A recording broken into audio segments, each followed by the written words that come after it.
नमस्कार, स्वागत है आपका जी बिजनेस में। मैं हूं दीपक डोभाल और आप देख रहे हैं आपकी खबर आपका फायदा। बैंक अगर किसी को लोन देता है तो उस पर लगने वाले ब्याज दर की जानकारी तो कंज्यूमर को मोटी मोटी हो जाती है, लेकिन उस पर लगने वाले दूसरे चार्जेस कंज्यूमर को कई बार साफ साफ पता नहीं होते। लेकिन आरबीआई जल्द ही ऐसे नियम लाने की तैयारी में है जिसमें लोन की ब्याज दर में ही दूसरे सभी चार्जेस इंक्लूडेड होंगे, ताकि कंज्यूमर को पता चल पाए कि सभी चार्जेस जोड़कर उसके लोन की एक्चुअल ब्याज दर कितनी पड़ेगी। ऐसे में आज हम इसी पर चर्चा करेंगे, समझेंगे कि इससे कंज्यूमर को कितना फायदा होगा, साथ ही इससे बैंकों की ओर से लिए जाने वाले तमाम तरह के चार्जेस को लेकर कितनी पारदर्शिता आएगी। और इस पर भी लगातार हम चर्चा करेंगे एक्सपर्ट्स के साथ, समझेंगे कि ये कंज्यूमर के हक में कितना बड़ा फैसला हो सकता है और कितनी बड़ी ये प्रॉब्लम है। पहले रिपोर्ट, फिर मेहमानों के साथ चर्चा।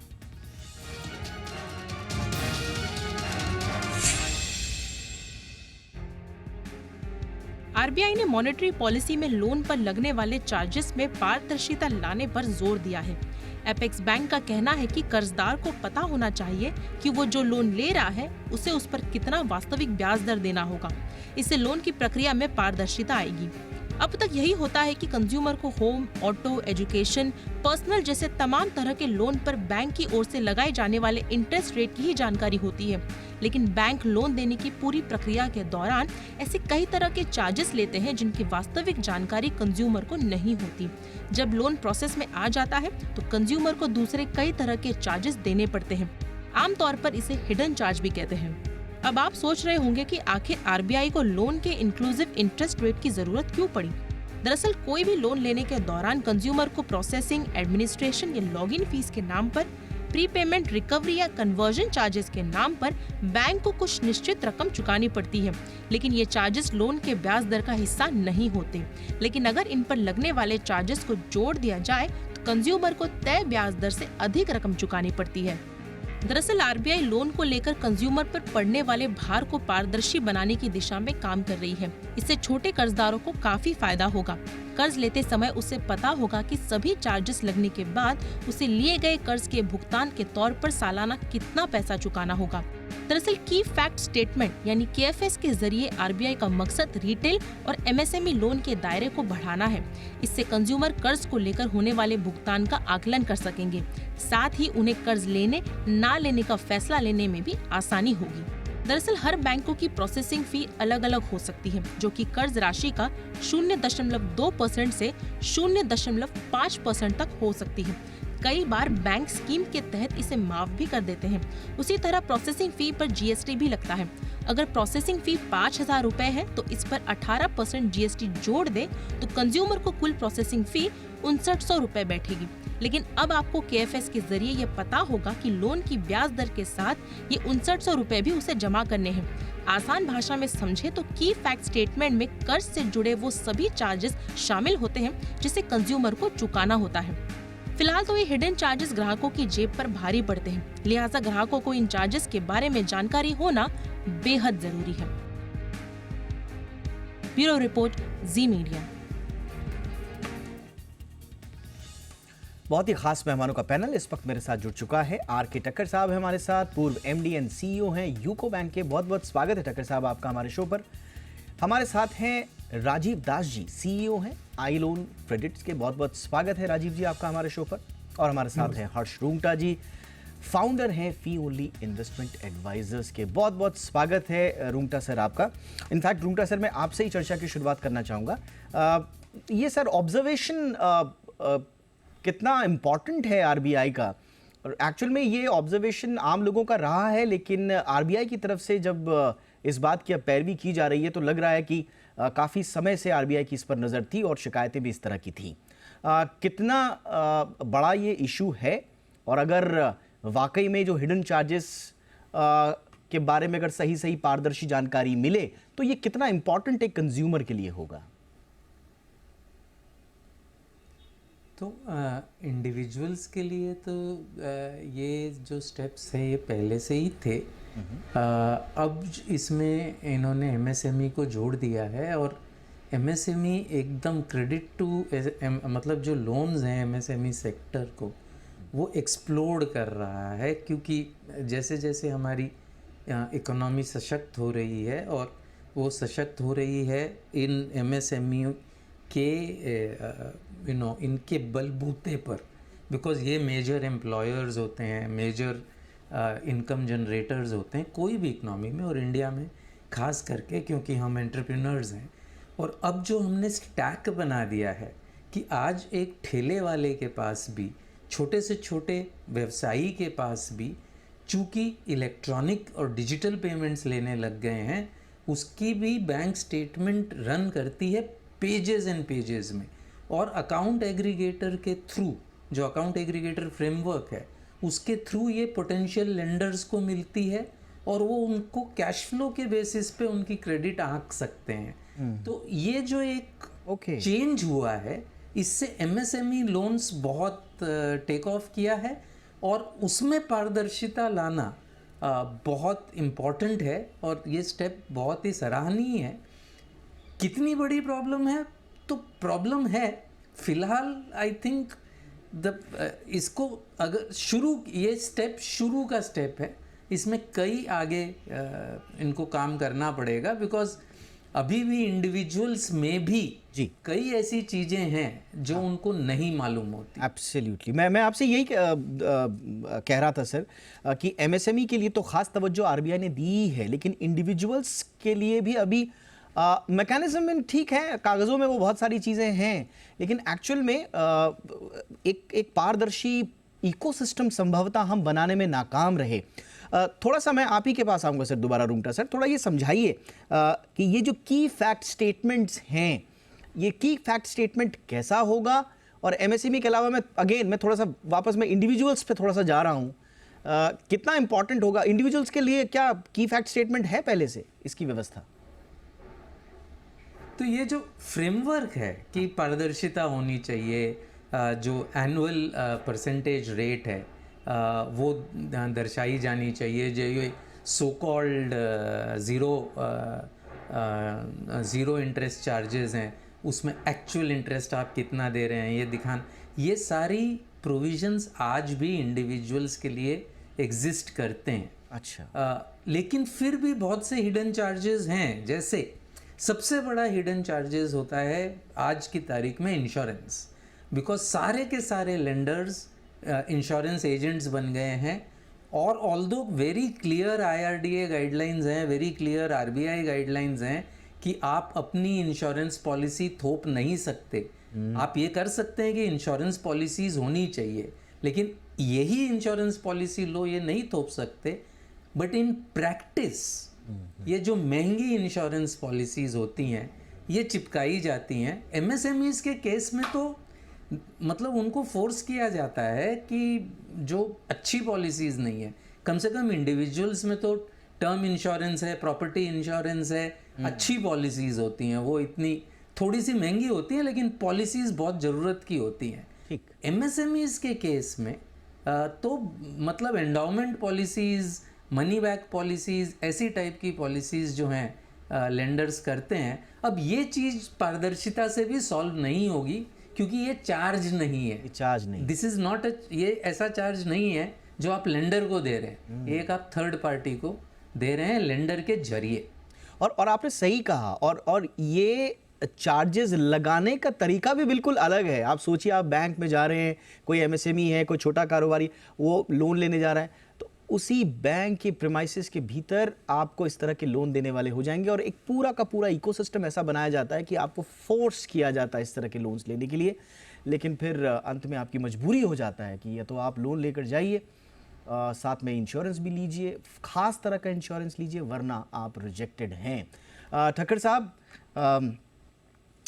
ये बड़ी विडंबना रही है कि भारतीय बैंकिंग व्यवस्था ने जितना अमूलचूल परिवर्तन किया है देश की इकोनॉमी में, उतना ही एक बड़ा दाग पूरे बैंकिंग सिस्टम पर लगता है हिडन चार्जेस की वजह से। क्या मजबूरी होती है सर बैंकों की ये हिडन चार्जेस रखने में? देखा जाए, कैलकुलेट किया जाए तो प्रोसेसिंग फीस, छोटी मोटी चीज़ें, ये इतने ज़्यादा चार्जेस नहीं है कि इससे बहुत ज़्यादा फर्क पड़ जाए, लेकिन उसके बावजूद बैंक इन्हें छुपाते हैं लास्ट तक, या कभी कभी पूरा ही छुपा देते हैं। क्या मजबूरी है सर इस तरह की? नहीं, देखिए, ऐसा नहीं है कि कुछ मजबूरी है या कुछ उन पे फोर्स किया जाता है किसी के ऊपर। ये जो आरबीआई का स्टेप है, ये बेसिकली एक ट्रांसपेरेंसी लाने के लिए है। और अगर आप देखें पिछले 6 से 8 महीने के अंदर आरबीआई ने पहले भी 2-3 ऐसे स्टेप्स लिए हैं। जैसे एक था कि जो पहले पीनल इंटरेस्ट चार्ज होता था, उसको अब उन्होंने बोला है कि आपको शुरू में ही बताना पड़ेगा। वो उसको पीनल चार्जेस आप ले सकते हैं, बट आपको शुरू में बताना पड़ेगा अपने कस्टमर को, चाहे वो रिटेल कस्टमर है या कोई दूसरा कस्टमर है, कि वो पीनल चार्जेस कितने होंगे। और वो खाली आप जो अमाउंट इन डिफ़ॉल्ट है, सिर्फ़ उस पे लगाएँगे। पहले क्या होता था कि कई इंस्टीट्यूशंस पूरे अमाउंट पे ही, जिसने अगर एक किस्त का डिफ़ॉल्ट किया, तो वो पूरे लोन अमाउंट पे ही लगा लेते थे पीनल इंटरेस्ट। तो ये आरबीआई ने वो क्लियर किया है कि जब भी आप कोई लोन सैंक्शन करते हैं, तो आपको कस्टमर को बताना पड़ेगा कि आपके क्या पीनल चार्जेस होंगे और वो खाली डिफ़ॉल्ट अमाउंट पे लगेंगे। सिमिलरली उन्होंने अभी पीछे एक और जो रिसेंट गाइडलाइन इश्यू की है, वो है रिगार्डिंग जब रेट ऑफ इंटरेस्ट स्पेशली जब बढ़ रहे होते हैं, तो कस्टमर को एक ऑप्शन दी जानी चाहिए कि वो फ्लोटिंग से फिक्स्ड में वो कर सके कन्वर्ट। और ये भी उसको at the time of sanction बताना पड़ेगा कि उसके पास क्या ऑप्शन होगी, या वो इंस्टॉलमेंट को अपना रिपेमेंट पीरियड बढ़ाना चाहता है या अमाउंट ऑफ इंस्टॉलमेंट बढ़ाना चाहता है। ठीक है। तो ये सब धीरे-धीरे स्टेप्स लाए जा रहे हैं, हम्म, एक ट्रांसपेरेंसी के लिए, और दूसरा है कि कस्टमर को मालूम होना चाहिए कि अगर मैं आज लोन ले रहा हूँ, तो मेरी क्या लायबिलिटी होगी फ्यूचर में, या क्या और इंक्रीज़ हो सकती है। तो ये भी एक उसी ठीक के है सर। एक डायरेक्शन में ये एक स्टेप है कि जब कस्टमर लोन लेगा, जी। उसको मालूम होगा हाँ। कि मेरी इंस्टॉलमेंट सब कितना है? चार्जेस मिला के मुझे इतना पैसा देना पड़ेगा। इतना पैसा देना तो पड़ेगा। ये अब आपने जो सही आपने कहा सर कि आरबीआई की तरफ से तो ये एक और एक स्टेप है इस दिशा में कि पारदर्शिता आए। राजीव दास जी, लेकिन विडंबना ये है, आप सोचिए इस देश की विडंबना और इस देश में जो लोग कर्ज लेते हैं उनकी विडंबना सोचिए। एक पूरा पारदर्शी ऑफिशियल सिस्टम इन प्लेस है, वो सो कॉल्ड पारदर्शी मैं इसको बोल रहा हूं अभी, लेकिन सोचिए हम हिडन में तो जा ही नहीं रहे हैं। ये 15 तरह की हैं, मतलब किस किस तरह के चार्जेस हैं, before loan is dispersed and after the loan is dispersed, 15 से 16 तरह के चार्जेस हैं।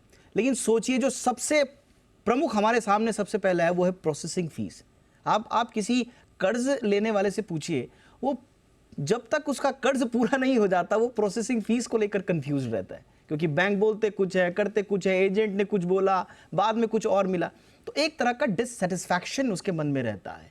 बैंकिंग सिस्टम के प्रति वो पूरा भरोसा नहीं जगा पाता, क्योंकि उसको छोटी छोटी चीजें भी नहीं बता पाती। ये ऐसा क्यों है सर? ये क्यों ये बैंक छुपा जाने की प्रवृत्ति, दबा जाने की प्रवृत्ति, कहीं से बोला और कहीं से निकालने की प्रवृत्ति क्यों? देखिए, आरबीआई का ये एक सराहनीय स्टेप है टुवर्ड्स ट्रांसपेरेंसी, जो एक पूरे सिस्टम में आना चाहिए था। इसका एक मुख्य कारण ये भी है कि बहुत सारे कंप्लेंट जो आरबीआई की तरफ आज जाते हैं, हमने भी एक एनालाइजेशन किया था कि अराउंड 70-80% ये पेनल्टी, इंटरेस्ट और इसकी तरफ ही जाते हैं। जैसे हर्ष सर ने बोला कि पेनल्टी के ऊपर पेनल्टी रेज कर देते हैं, या फिर जो ऑटोमेटिकली जो आपका प्रोसेसिंग फीस है उसके ऊपर एक बाउंस चार्जेस भी होता है अगर सचिए आपका डिफॉल्ट हो गया। तो एक छोटी सी लोन, तो पहले जो कॉर्पोरेट लोन्स लेते थे लोग, तो ये सब चीजें जो कंपनीज लोन लेती है वो ये सब चीजों का ध्यान रखती थी।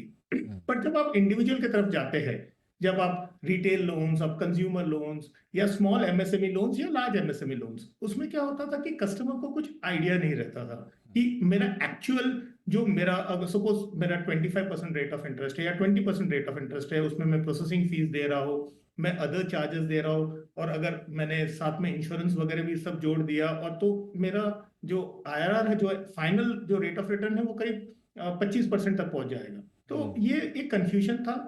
उसमें आपने सही कहा कि बहुत सारे एजेंट्स भी इन्वॉल्व रहते थे जिन्होंने उसको सही डायरेक्शन नहीं दिया है या फिर कुछ छुपाया है। सो पहले जो नॉर्मली होता था कि एक सैंक्शन लेटर होती थी, आप सैंक्शन लेटर में सैंक्शन कंडीशंस लेकर रहते थे, आप उसको साइन कर लेते थे और ये आपकी एक बेसिस हो जाती थी। बट एक की फैक्ट स्टेटमेंट में जो पेनल्टी क्लॉसेस है या बाउंस चार्जेस है या एनी अदर चार्जेस जिसको आप नॉर्मली आप विजुअलाइज नहीं कर पा रहे स्टार्टिंग से, ये सब ऑलरेडी लिखा हुआ है। जैसे आप पूरे लोन के ऊपर नहीं, जितना आपका ईएमआई है उसके ऊपर ही आपका पेनल्टी इंटरेस्ट रहेगा एट द रेट ऑफ 2%, 3%, जो भी उनके चार्जेस है। सो आई थिंक सो ये जो स्टेप लिया है आरबीआई ने, ये जो कंप्लेंट्स जो आ रही थी, जो आरबीआई के पास मुझे हर दिन में कई हजारों कंप्लेंट्स आती थी, विच आरबीआई को भी इश्यूज होती थी, बैंक्स को भी इश्यूज होती थी। एंड हमेशा ये बोला जाता था या इंस्टीट्यूशंस बोलते थे कि बस ये तो हमने बता दिया था उनको पहले ही, बट कहीं पे ये डॉक्यूमेंटेड नहीं था। आज क्या हो रहा है, एक की फैक्ट स्टेटमेंट आने से ये डॉक्यूमेंटेड है, कस्टमर को ये सैंक्शन के पहले, डिसबर्समेंट से पहले उसको ये समझाया जाता है, इसमें साइन लिया जाता है, ताकि कल जाके जब अगर वो इसके बारे में कंप्लेन करता है या समथिंग, तो ये प्रूफ भी रह जाती है। So I think so it is both way, it's going to help the institutions also, कि इंस्टीट्यूशंस लोग उनको दिखा पाएंगे, चाहे वो बैंक्स हो, डिजिटल लेंडिंग आज के डेट में बहुत इंपॉर्टेंट हो गया है। सो सब लोन्स डिजिटली हो रही है, तो जो डॉक्यूमेंट्स का जो आदान प्रदान है वो डिजिटली हो रही है, तो बहुत सारे लोग पढ़ते नहीं है इस डॉक्यूमेंट्स को। तो ये एक इम्पोर्टेंट है कि ये आपको समझाया जा रहा है कि आपने ये साइन किया है, तो मेरे हिसाब से ये win win situation for both, win win situation दोनों के लिए है। लेकिन अब इसमें एक सवाल ये रह जाता है, मैं एक छोटा सा ब्रेक ले रहा हूं, मेरे साथ तीनों मेहमान हैं। अब एक सवाल ये रह जाता है कि इस देश में डॉक्यूमेंट्स के सरलीकरण पर बड़ी पुरानी बहस है।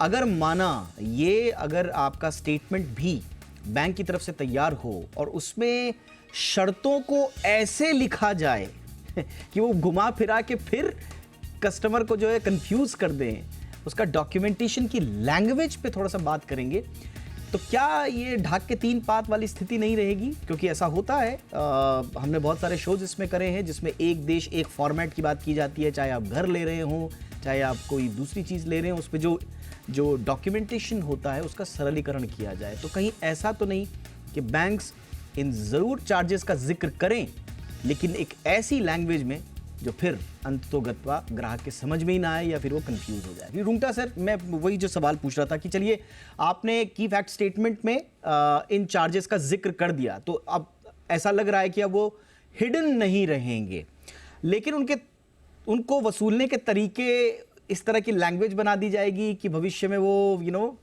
तरीकों पर एक सवाल या निशान लगा रहेगा, तो फिर ये प्रीडेटरी लेंडिंग में चला जाएगा। तो लैंग्वेज पर आपका क्या कहना है सर, कि सरलीकरण होना चाहिए, नहीं होना चाहिए? ज़्यादा की फैक्ट स्टेटमेंट की भी लैंग्वेज को लेकर क्या कुछ बैंक कुछ खेल कर सकते हैं? सबसे पहली बात तो मेरे ख्याल से प्रॉब्लम इतनी बड़ी नहीं है जितना हम सोच रहे हैं, लेकिन ऑब्वियस बात है कि अब चार्जेस की बात करें तो अगर एमएसएमई लोन लेता है तो उसके कम से कम पोस्ट लोन, प्री लोन के तो आपने कहा ही प्रोसेसिंग फ़ी ये है, उसमें एक दिक्कत ये है कि कई चार्जेस तो हैं जो आप बैंक को दे ही नहीं रहे, आप इंश्योरेंस कंपनी को दे रहे हैं, आप कोई वैल्यूअर को दे रहे हैं, लेकिन वो दे इसलिए रहे हैं कि बैंक इंसिस्ट कर रहा है कि आप इसी वैल्यूअर से डील करें, इसी लॉयर से डील करें, इसी इंश्योरेंस कंपनी से पॉलिसी लें। तो एक तो वो हो गया जो लैक ऑफ पारदर्शिता है, और सेकंड ये है कि इतने सारे चार्जेस होते हैं कि अगर आपके लेंडर्स, आप एमएसएमई हैं, अगर आपके कस्टमर्स ने कैश जमा किया, अगर वो आपके मेन ब्रांच में जमा करेंगे तो इतना कॉस्ट है, दूसरे ब्रांच में जमा करेंगे तो इतना है, चेक्स जमा कर, मतलब अगर पेमेंट, मतलब इतने सारे चार्जेस की कैटेगरीज होती हैं कि वो जो उसमें मेन चार्ज है वो छुप जाएगा। इवन जो सो कॉल्ड ये टी बैक स्टेटमेंट है, अगर उसमें 25 चार्जेस हैं तो उसमें जो मेन चार्ज है वो छुप जाएगा। तो इसका इलाज यही है कि पारदर्शिता सिर्फ चार्जेस बताने में नहीं होनी चाहिए, पारदर्शिता आपकी एबिलिटी टू शिफ्ट में भी होनी चाहिए। बिल्कुल आज की तारीख में तो एक काम आरबीआई ने कर दिया है कि प्रीपेमेंट चार्जेस नहीं लगते अगर आपका फ्लोटिंग रेट लोन है, लेकिन जो प्रक्रिया है लोन शिफ्टिंग की वो सिंपल नहीं है, बहुत मुश्किल है उसको सिंपल अगर इनफैक्ट सर हमारी एक कलीग हैं ऑफिस में, वो बता रहे हैं कि सिंपल लोन लेने में भी किस तरह से बैंक कर रहे हैं। एक बड़ा जाना माना बैंक है, हमारे कलीग ने वहां पर अप्लाई किया, उनको बोला गया कि आपका ये लोन अमाउंट आ जाएगा, घर पे आके लोग चले गए, सब कुछ हो गया, प्रोसेसिंग फीस काट दी गई और उसके बाद उनको इन्फॉर्म किया गया कि साहब अभी नहीं मिलेगा आपको, आप साल 2 साल 3 साल बाद एलिजिबल होंगे। उनका साफ तौर पर कहना था कि कम से कम प्रोसेसिंग फीस काटने से पहले ही बताया जाती है बात। तो इस तरह से बड़े बड़े बैंक कर रहे हैं। टक्कर साहब, आपको नहीं लगता है कि ये सारी हिडन जो चीजें हैं ये आखिर में ये स्ट्रेस डालती हैं लेंडर पर, और उसके ऊपर स्ट्रेस आएगा तो वो वापस नहीं कर पाएगा लोन, वापस लोन नहीं कर पाएगा तो फिर बैंक की मुसीबत। तो ये छोटी सी चीज बैंकों को समझ में क्यों नहीं आती? नहीं, देखिए जो आप कह रहे हैं उसमें सच्चाई है। इश्यूज हैं, तभी रिजर्व बैंक ये गाइडलाइंस लेके आया है, अदरवाइज तो परहैप्स लाने की जरूरत नहीं थी। बेसिकली क्या है कि बेसिकली जैसे हम कहते हैं, जैसे हम फाइन प्रिंट बोलते हैं जी। नॉर्मल जो एक एग्रीमेंट होता है या डॉक्यूमेंट्स होते हैं, ना किसी को टाइम होता है और ना ही कोई इतना मतलब समय निकाल के उसको पूरा पढ़ता है कि मैं देखूं उसमें क्या चार्जेस है। तो जो एक की फैक्ट स्टेटमेंट है, इसका बेसिक पर्पस यही है कि जो भी चार्जेस हैं, एटलीस्ट जो भी उसके खर्चे होने वाले हैं लोन सैंक्शन के दौरान और चाहे बाद में भी, जी। वो उसको एट अ ग्लांस शुरू में एक बड़े सिंपल तरीके से उसको सामने दिख जाए। ये इंपॉर्टेंट होगा सर। ठक्कर साहब, मैं सॉरी, मैं आपको बीच में टोक रहा हूं, मेरे पास वक्त की कमी है, लेकिन आपने अच्छा कहा कि सिंपल तरीके से। मैं ये उम्मीद कर रहा हूं कि केएफएस में एक सिंपल तरीके से उसको बताने की व्यवस्था होगी। फटाफट से राजीव जी, संक्षेप में अभी और क्या क्या काम करने रह गए हैं आरबीआई को? देखिए, ये तो एक सिर्फ स्टार्ट है, जैसे हमारे फेलो पैनलिस्ट ने बोला है, बट इम्पॉर्टेंट है कि कस्टमर, मैं हमेशा कहता हूँ कि कस्टमर को अपने जो आसपास के एरियाज में जाके या फिर यू कैन सर्फिंग करके आपको थोड़ा सा खुद को भी प्रैक्टिकल होके इस बारे में सोचना पड़ेगा कि जब हम लोन लेते हैं, नॉर्मली क्या होता है, जब हम लोन लेते हैं तब हम एजेंट्स के पास या किसी और के थ्रू हम चले जाते हैं, जब हम सर्च नहीं कर पाते। जी। तो ये सब बहुत इंपॉर्टेंट है। और इसमें क्या होगा, जो कंपटीशन होगा दे विल ऑल्सो भी, उन लोग भी एक्टिव हो जाएंगे, बिकॉज हर बैंकों का अलग अलग केएफएस रहेगा। तो इसमें क्या होता है, कस्टमर अगर जागरूक रहेगा तो वो खुद जाके 4 बैंकों के साथ नेगोशिएट भी कर सकता है कि ये मेरे को ये टर्म्स एंड कंडीशंस नहीं चाहिए। जी। ओके, एंड दे कैन, ये एक अच्छी बात हो जाएगी कि कस्टमर को नेगोशिएटिंग पावर भी मिल जाएगा। बिल्कुल। और ये जो केएफएस है, ये आपको हर वेबसाइट में, हर चाहे वो एनबीएफसीज हो, चाहे वो फिनटेक्स हो, चाहे वो बैंक्स हो, हर जगह पे आपको ये दिख जाएगा। तो Absolutely. मेरा ये मानना है कि आज नहीं, इमीडिएट तो ऑफ कोर्स जैसे फेलो पैनलिस्ट ने बोला जी कि जी जी, बिल्कुल सरलता बिल्कुल। मिल जाएगी, but in the future also जब आपके actual rate of interest absolutely. देखिए, ऑफर्स को इफेक्टिवली कंपेयर करने की सहूलियत आ जाएगी, नेगोशिएशन बेटर तरीके से करने की आ जाएगी, और जो अनफेवरेबल सर्कमस्टांसेस आ सकते हैं बोरोवर के ऊपर, जो वापस जो है बैंक के ऊपर स्ट्रेस डालेगा, जैसे हम जिक्र कर रहे हैं, इन सब से बचा जा सकता है। लेकिन एक सिंपल तरीका यही है कि इसको जितना सिंपल तरीके से हो सके इस पूरे इकोसिस्टम को हम इंप्लीमेंट कर पाएं। बहुत बहुत धन्यवाद आप तीनों का, आपने वक्त निकाला। Rajiv ji, thank you so much. Rungta sir, बहुत बहुत धन्यवाद सर। ठक्कर साहब, बहुत बहुत शुक्रिया सर आपका। आपकी खबर आपका फायदा में इतना ही, इजाजत दीजिए, नमस्कार।